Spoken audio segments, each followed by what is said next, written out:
사랑하는 우리 10월 1일이 어떤 날인가요? 10월 1일. 국군의 날이죠. 강원도 이렇게 그 철원에 보면 효성산 자락에 395라고 하는 고지가 있어요. 395m의 고지라고 하는 데가 있어요. 근데 이 고지가 이 강원도 일대 그 광활한 이 철원 평야하고 서울을 연결하는 아주 지정학적으로나 군사적으로 굉장히 중요한 곳이 이 395m의 이 고지입니다.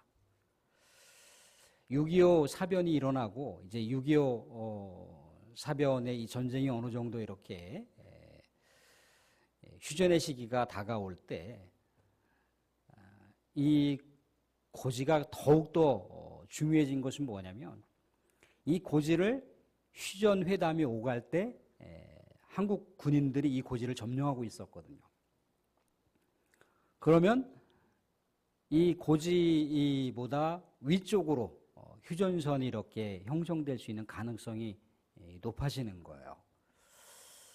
그런데 갑자기 이제 중공군이 인해전술이라고 해서 정말 엄청난 수의 군인이 대거 몰려오다 보니까 이 대거 몰려오는 이 중공군을 막기 위해서 우리 한국 국군들이 이 395 고지를 사수하기 위해서 수많은 장병들이 희생이 되었다는 거예요. 수많은 우리 호국 영령들이 여기서 이제 목숨을 바친 거죠. 근데 이 전투가 너무나 치열했기 때문에 이 열흘간의 전투에 12번이나 주인이 바뀌는 상황이 생겼습니다. 한번 북한과 중공군의 연합이 이 고지를 점령했고, 또 한 번은 또 한국 군인들이 이 고지를 점령했고, 근데 이 고지를 우리 한국 군인들이 사수를 했습니다. 끝내 이 고지를 지켰던 거죠. 근데 이 395m의 이 고지가 정말 뭐 중공군이나 아니면 우리 국군 측에서 엄청나게 포탄을 쏘았기 때문에 이 고지가 허연 고지가 되어버렸습니다. 허연 민둥산이 된 거죠. 그래서 이 고지를 백마고지라고 이야기를 합니다. 백마고지를 우리가 사수하지 못했다면 아마도 이 38도선은 더 밑으로 내려왔을 거예요. 아마 서울 한복판이 38도선이 깔렸을지도 모르고, 아니면 서울보다 더 밑쪽으로다가 휴전선이 생겼을지도 모릅니다. 이 고지를 통해서 우리가 지금 현재의 땅을 유지하고 있었던 거예요.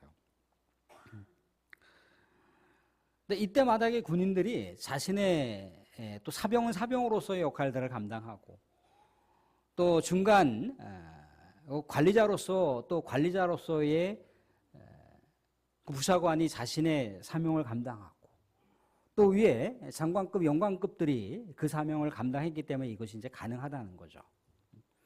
근데 사병들이 전쟁이 무섭다고, 아유 나 싸우기 싫어, 도망갈래, 그랬다고 생각을 해보겠어요. 부사관들이 이 지긋지긋한 전쟁 떠나고 싶다라고 했을 때도 역시 마찬가지라는 거죠. 영관급에 있는 그 위치에 있는 사람들도 이 사병들이 하나둘씩 쓰러지고 희생이 될 때 정말 자신이 죽어가는 그런 아픔으로 그 고지를 사수하려고 했을 거 아니겠어요, 그죠? 그 고지를 사수하지 못하면, 잘못하면 정말 남쪽으로 더 많은 지역을 우리가 내줘야 될지도 모르는 상황 가운데, 그렇게 군인들이 한마음 한뜻이 되어서 자신의 역할과 자신의 자리를 지키고 또 자신의 임무를 수행함으로 해서 이 고지를 끝까지 점령하고 사수했다는 거예요. 현재 우리가 이곳에서 자유를 누리고 또 살아갈 수 있는 그런 놀라운 은혜를 덧입게 된 거죠.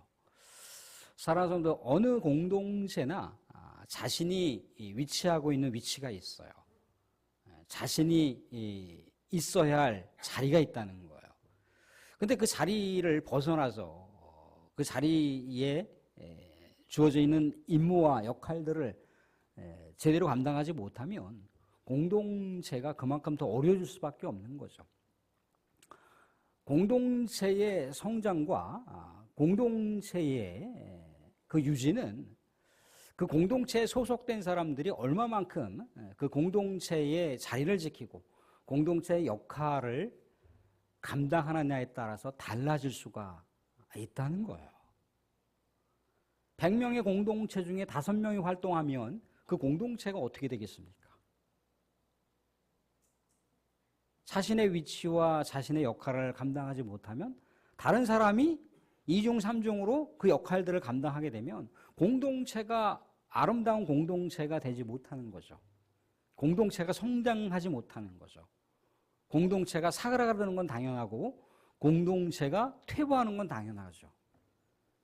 그만큼 공동체에서 우리 소속원들이 얼마만큼 자신의 위치를 잘 지키고 자신의 역할을 잘 감당함으로 해서 공동체가 그의 윤택함이 달라질 수가 있고 공동체의 견고함이 달라질 수가 있고 공동체의 성장이 달라질 수가 있다는 거예요.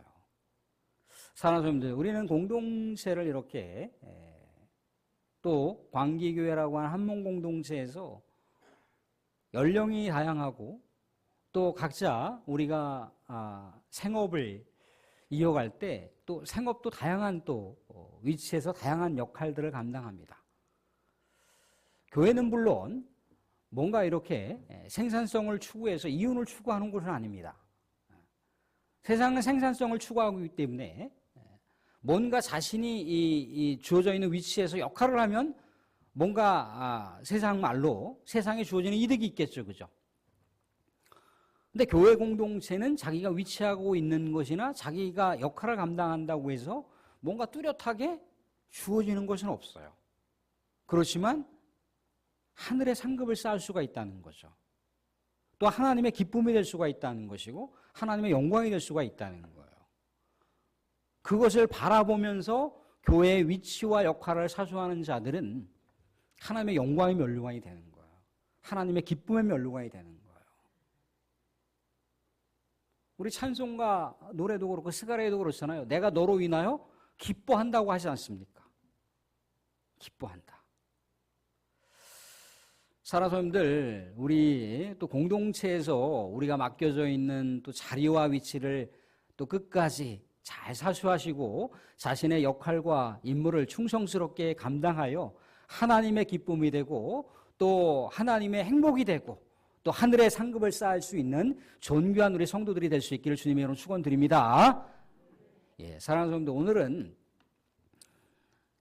이스라엘 백성들이 이제 가나안 땅에 입성해서 이제 제사장과 또 여호수아와 족장들이 하나님 앞에서 이제 가나안 땅 배분을 마지막으로 종료시키는 장면이에요. 마지막 지파가 이제 단지파인데 단지파가 분배받은 땅을 오늘 소개하고 있습니다.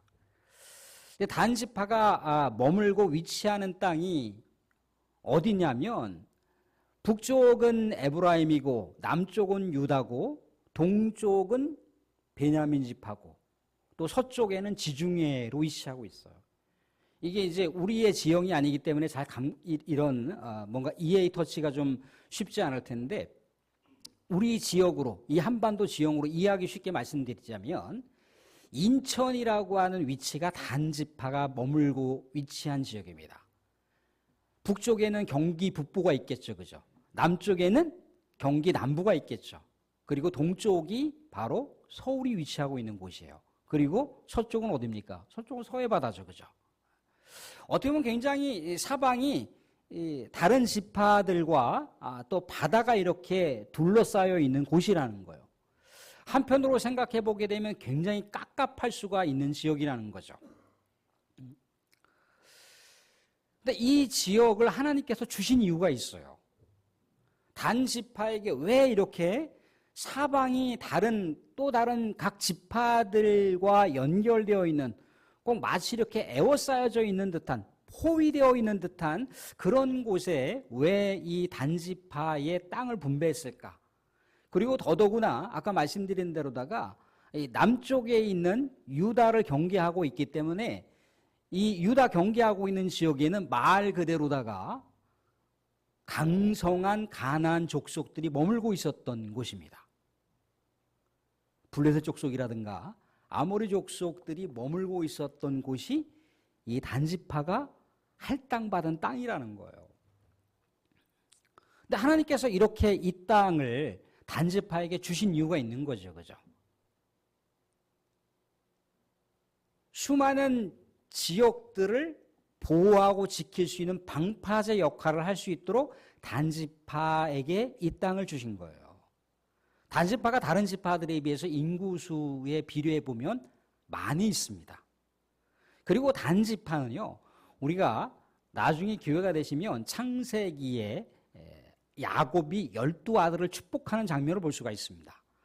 또한 신명기 끝자락을 보시게 되면 모세가 12지파를 향해서 축복하는 대목을 볼 수가 있는데, 이 단지파를 통해서 야곱이 후손을 축복하는 내용이나 모세가 이 단지파를 축복하는 내용이 동일한 내용으로 기록되어 있는 것은 뭐냐면 단지파의 호전성을 알고 기록했다는 거예요. 단지파의 용맹성을 알고 거기다 기록했다는 거예요. 길가의 독사라고 얘기를 하고 있어요. 길가의 독사가 말탄 자의 그 말을 물어버리면 말탄 자가 말에서 떨어진다는 거예요.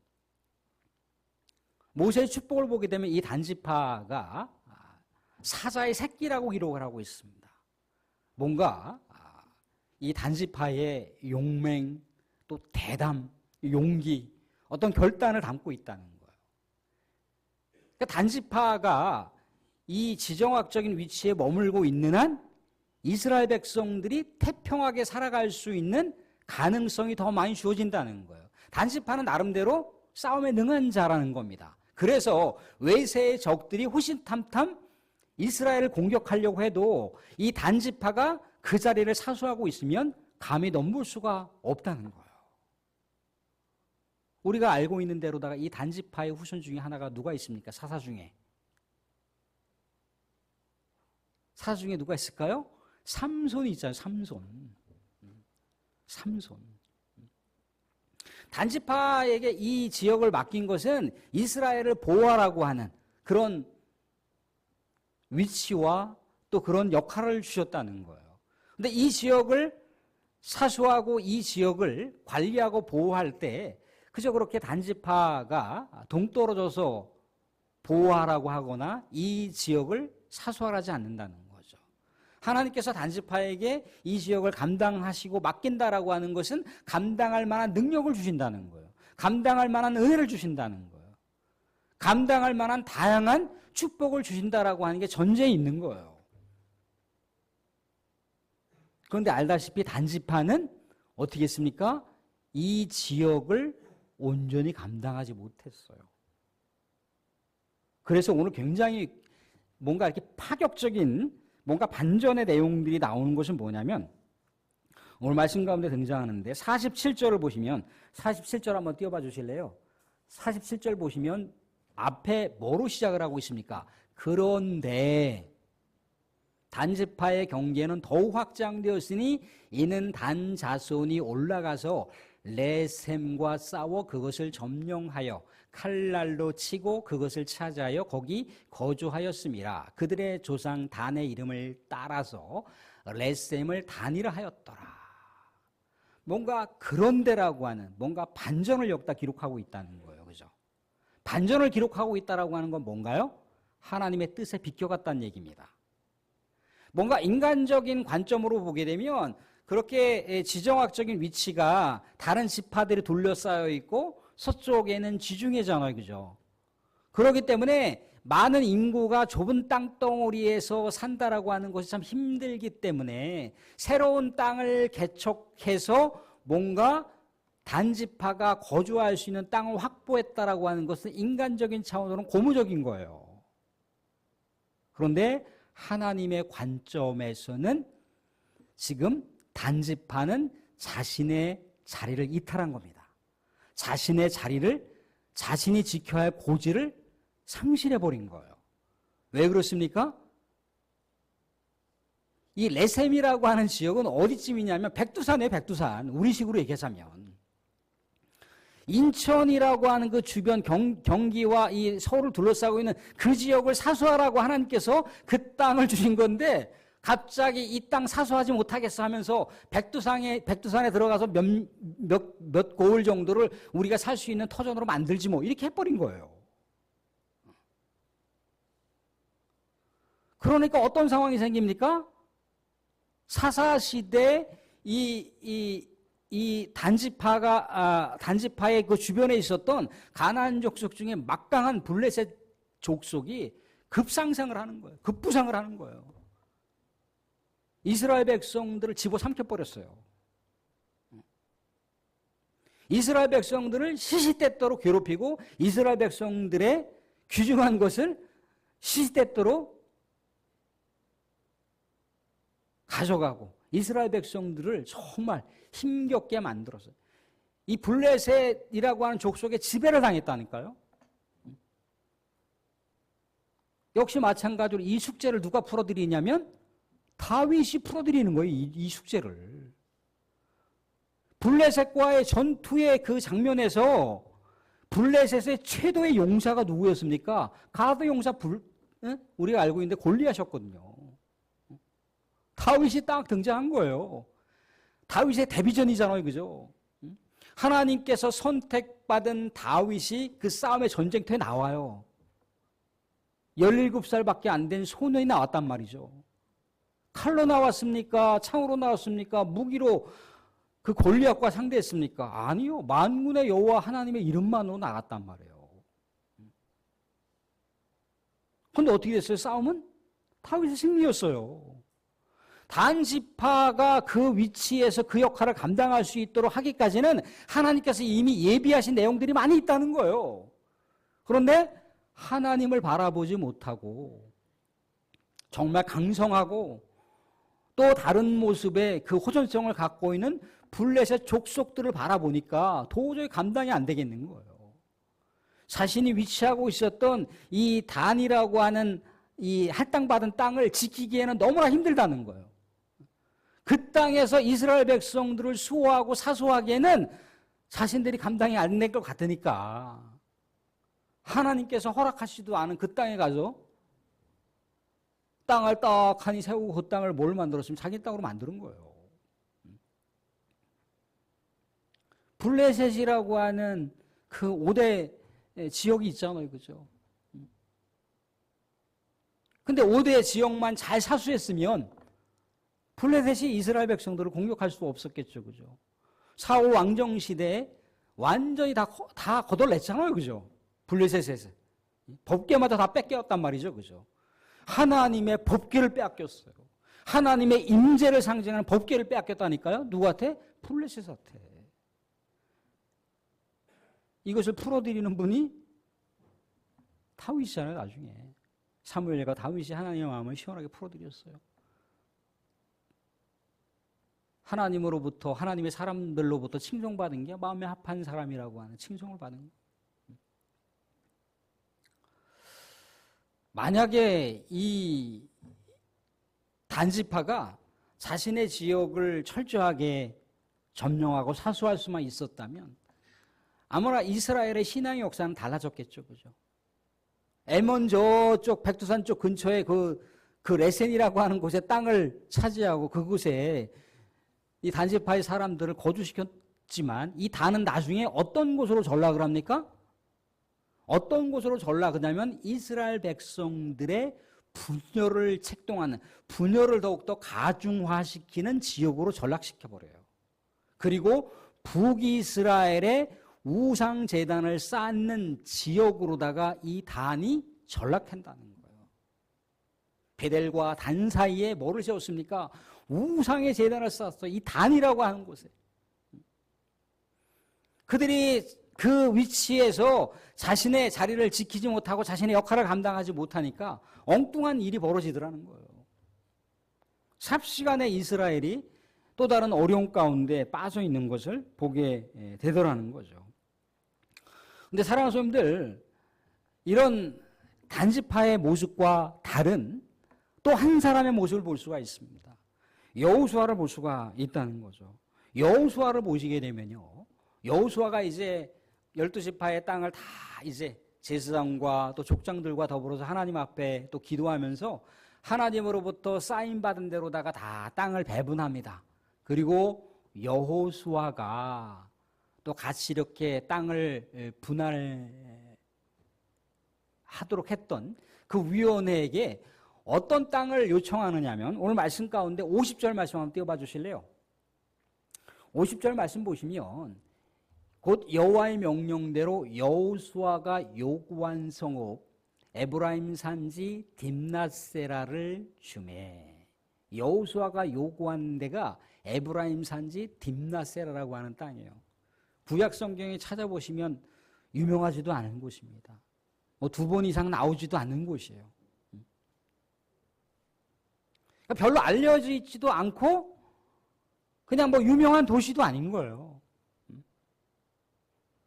그런데 그 땅을 배분해 달라고 하고 거기서 살았다라고 하는 것인데, 우리 성경에는 이렇게 뭔가 이 상황을 좀 밋밋하게 기록하고 있지만, 오늘 보시면 거기다 뭘 했다고 합니까? 다시 50절 보시면, 50절 다시 띄워봐 주시면 뭐라고 돼 있느냐면, 그 딥낫세라를 주매 여호수아가 그 성읍을 건설했다는 거예요. 집만 건축한 게 아니라 성읍을 건축했다니까요. 건설을 한 거예요. 그리고 거기 거주하였더라. 거기서 아예 앉아서 지냈다는 얘기예요. 그 땅이 우리 하나님께서 자신에게 주신 사명지, 자신에게 주신 그런 고지라고 생각하고 끝까지 그 고지를 지켰다는 얘기예요.